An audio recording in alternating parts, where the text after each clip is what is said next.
Hi, my name is Dr. Danielle Crane. I'm a clinical psychologist. I'm making some shorts on what to expect in therapy, and this one is on the relationship with a therapist.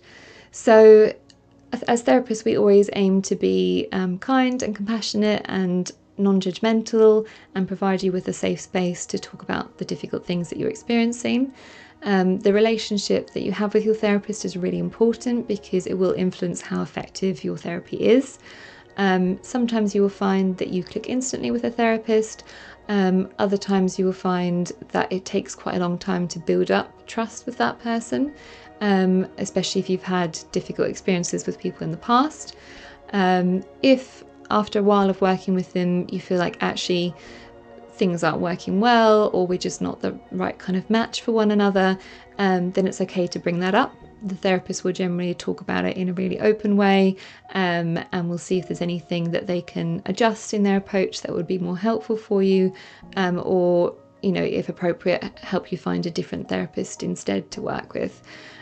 We try and provide as much choice as possible. So, for example, if you've been abused by a male and you don't want to work with a male therapist, we'll obviously do our best to accommodate that.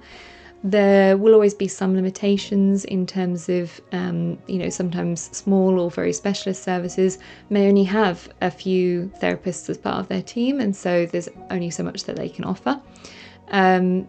It's also important to note that the relationship you have with a therapist is a professional relationship and not a personal relationship.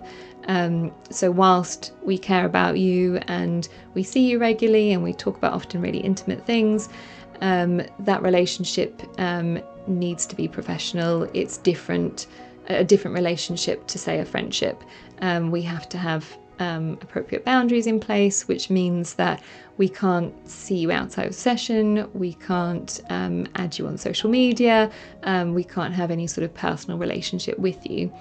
And those things are in place for very good reasons, to make sure that people are safe, and that they're actually getting effective treatment and not being abused and those sorts of things.